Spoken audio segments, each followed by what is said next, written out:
everyone, welcome back our channel Nauraj Vlog. Today my new video record.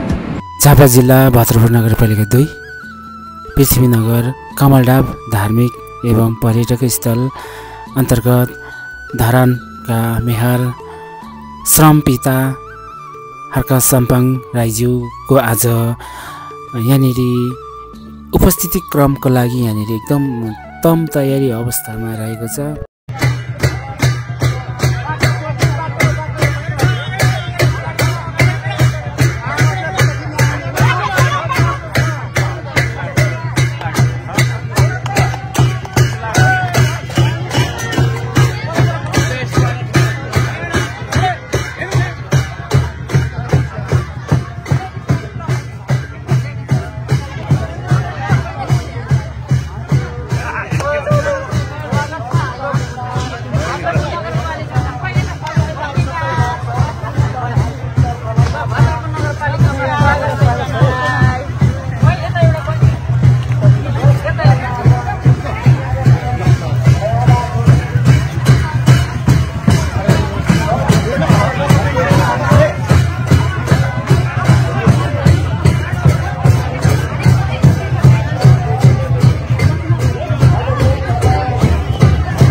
राईज्यू श्रम पिता हामी समक्ष आइसक्नु भइसकेको छ। उहाँलाई स्टेजमा आसन ग्रहण गरिदिनु हुन हार्दिक अनुरोध गर्दछु। साथीहरू, तपाईहरु अलिकति व्यवस्थित तरिकाले बसिदिनु हुन पनि म हार्दिक अनुरोध गर्दछु।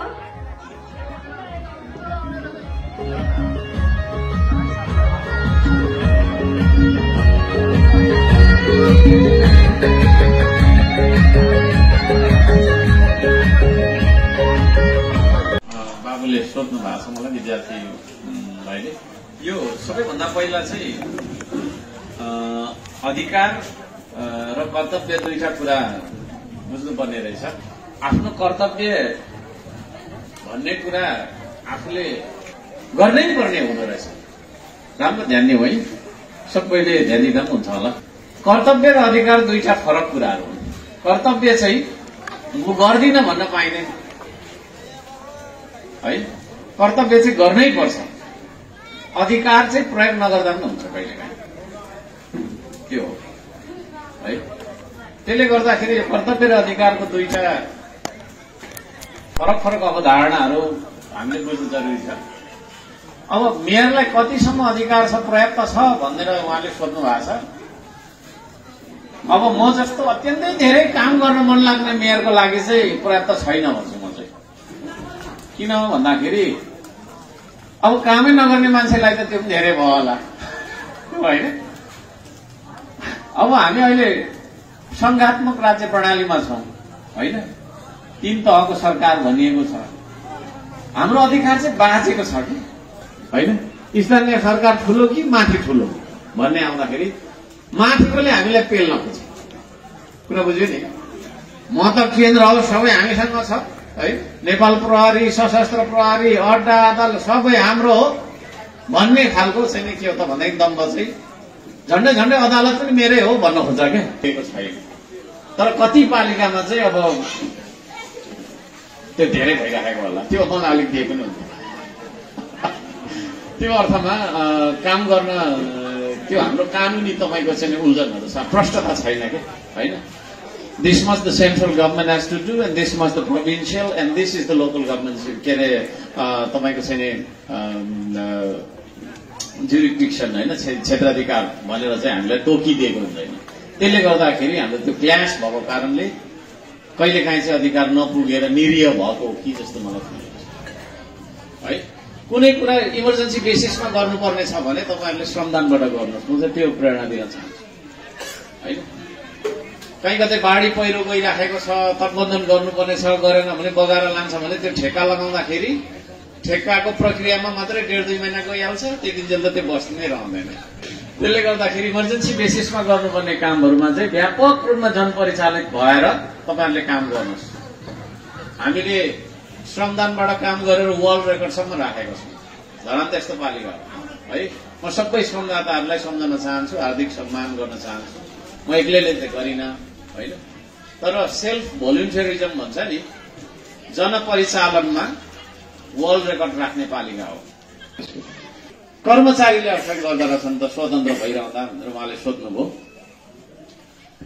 त्यसमा चाहिँ के छ भने अब म तपाईँहरूलाई भनौँ, राजनीति भनेको चाहिँ राजनीति र खेल एउटै कुरा हो। तपाईँ टेबल टेनिस खेल्न आउँछ, कहिलेकाहीँ खेल्नुहुन्छ, अथवा कुनै खेल basketball, table tennis, even ludo, घरमा बसेर लुडो खेल्दा पनि राजनीति गर्ने मान्छे र खेलाडी कहिल्यै हार्न मान्दैन। चुनावमा भाग लिँदा भोट आफ्नै मात्रै आउँछ, श्रीमतीले पनि दिएन भने पनि हार्न मान्दैन, नेक्स्ट टाइम फेरि उठिराखेकै हुन्छ। भन्नुको मतलब हामी हार्न मान्दैनौँ होइन। मैले दलहरूलाई प्रतिस्पर्धा गरेर जितेर आएको मान्छे, अब उहाँहरू त झन् हार्न मान्दै मान्नुहुन्छ। मेरो यत्रो पार्टी छ, संगठन छ, यो नाथे एक्लोसँग म हार्छु र भन्नुहुन्छ। त्यसले गर्दाखेरि अब असहयोगको कुराहरूमा चाहिँ मलाई कर्मचारी भनेको त हामीले गर्ने निर्णयहरू मान्ने के अरे प्रक्रियामा लाने चिज हो। राजनीतिक दलहरूबाट नै असहयोग हुन्छ, त्यसलाई फेरि अस्वाभाविक मान्नु हुँदैन पोलिटिक्समा चाहिँ। That's a nature of politics. मैले त्यो भने किन यहाँ दोस्रो प्रश्न भयो। अब हामी यहाँ बस्नको कारण होइन केपी ओलीको गल्ती हो कि शेरबहादुर देउवाको गल्ती हो कि प्रचण्डको गल्ती हो कि तपाईँको गल्ती हो होइन, त्यो पनि एउटा प्रश्न हो। यसरी म तपाईँहरूलाई आज प्रश्न 10-12वटा प्रश्नहरू दिइरहेको छु, त्यसको उत्तर तपाईँ आफैले खोज्नुहोस्। अहिलेको तपाईँको छैन पब्लिकले होइन, आफै खोज्नुपर्छ उत्तर, आफै खोज्नुपर्छ। अरूले लेखेको किताब पढ्दैमा म विद्वान भएँ भन्ने जमाना गयो।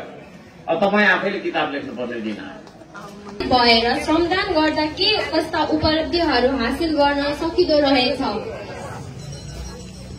मेरो प्रश्न, तपाईले स्वतन्त्र मेयरको हैसियतले काम गरिराख्दा कसले बढी असहयोग गरे जस्तो लाग्छ, राजनीतिक दल वा कर्मचारी तन्त्र?